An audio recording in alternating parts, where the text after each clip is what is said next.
Doctor Mohammad Yunus আজকে একটা কথা বলেছেন, ফেব্রুয়ারিতেই নির্বাচন, পরের সরকারে নির্বাচিত বা নিযুক্ত কোনো পদে আমি থাকব না, প্রধান উপদেষ্টা।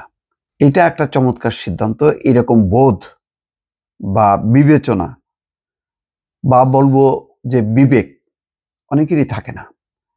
সবাই সুবিধা নিতেই থাকে একেবারে শেষ পর্যন্ত। দেয় না ওই যে বিচারপতি খায়রুল হক, যার জন্য আজকে শেখ হাসিনা মায়া কান্না করলো, হাত কড়া পরায় নিছে, সেই প্রধান বিচারপতি অবসরের পরে আবার আইন কমিশনে যে চেয়ারম্যান নিযুক্ত ছিল এবং বোধহয় সরকার মানে 5ই আগস্টের পরে তারপরে সে ছাড়ছে, মনে করছে যে এখন তো আর থাকা যাবে না।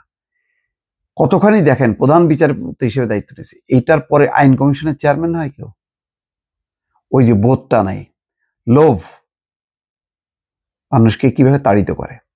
এবং এই লোভের বশবর্তী হয়ে আজকে যে সেই যে তত্ত্বাবধায়ক সরকার ব্যবস্থা পরিবর্তন করে বা বাতিল করার একটা সুযোগ তৈরি করে দিল, দানবের হাতে দিয়ে দিল।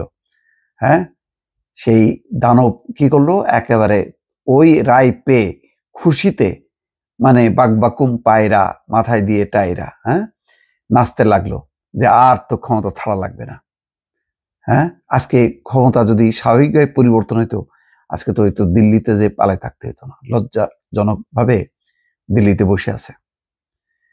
ইউনূস সরকারকেও আসতে হইতো না, স্বাভাবিকভাবে নির্বাচনের মধ্য দিয়ে সরকার যাইতো আর আসতো। একবার ওই 1-11 আসলো এই পরিস্থিতির কারণে, সেজন্য অবশ্য আমি বিএনপিকে দায়ী করব। বিএনপি ওই কে মাসানের বয়স বাড়ানোর ওই ঘটনাগুলি যদি না ঘটাইতো, স্বাভাবিক নিয়মে যদি নির্বাচনটা হয়ে যেত, কি হতো? পরাজিত হতো, তারপরের বার আবার ক্ষমতা আসতে পারত। তার মানে 2006 যেটা নাও যদি আসতো, তাহলে 14 তো না, 12তে 2012তে আবার নির্বাচন হইতো, 5 বছর পর ক্ষমতা আসতে পারতো। তারাও সেই ভুলটা করছে। আর শেখ হাসিনা তো এসে বলছে যে বাইরে পাইছি তো, এবং বিএনপি তো একটা ভালো বুদ্ধি করছিল, ওই বুদ্ধিটাকে একদম চূড়ান্ত করার জন্য একেবারে তত্ত্বাবধায়ক সরকারের জবাই করে দিল। এখন সেই শেখ হাসিনা মুখ দিয়ে আবার বলে কেয়ারটেকার সরকারের অধীনে নির্বাচন চাই, ইউনূস সরকারের পদত্যাগ চাই। বাপরে, এখন কেয়ারটেকার সরকার চাই, কারণ উনি এখন ক্ষমতায় নেই। আমি অনেক আগে বলছিলাম যে এই আওয়ামী লীগকে একদিন কেয়ারটেকার সরকার, তত্ত্বাবধায়ক সরকার চাইতে হবে। ঠিক আজকে তাই মিলল, কারণ সে কেয়ারটেকার সরকার ছাড়া বা তত্ত্বাবধায়ক সরকার ছাড়া স্বাভাবিক নিয়মে আমাদের এখানে আসতে পারবে না। কারণ আমাদের প্রশাসন, পুলিশ সবসময় যে সরকার ক্ষমতায় থাকে তার ডিরেকশনটা শুনে। তো দলীয় সরকার থাকলে দলীয় সরকারের ইনস্ট্রাকশন, নির্বাচন কমিশন কি করবে? তা তো সে তো নির্ভরশীল হলো প্রশাসন এবং পুলিশের উপর।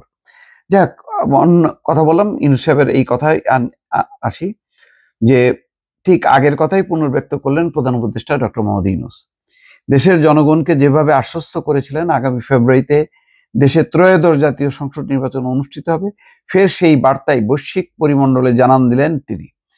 এমনকি নির্বাচনের পরে যে সরকার ক্ষমতায় আসবে সেখানে নির্বাচিত কিংবা নিযুক্ত কোনো ভূমিকাতেই তাকে দেখা যাবে না।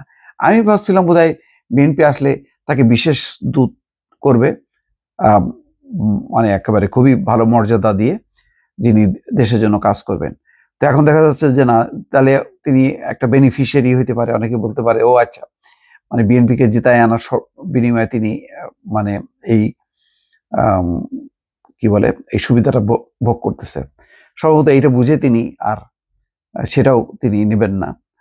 এর আগেও বিভিন্ন দেশ সফরে গিয়ে দ্রুত নির্বাচিত সরকার হাতে বাংলাদেশের দায়িত্ব বুঝিয়ে দেওয়ার কথা বলেছিলেন।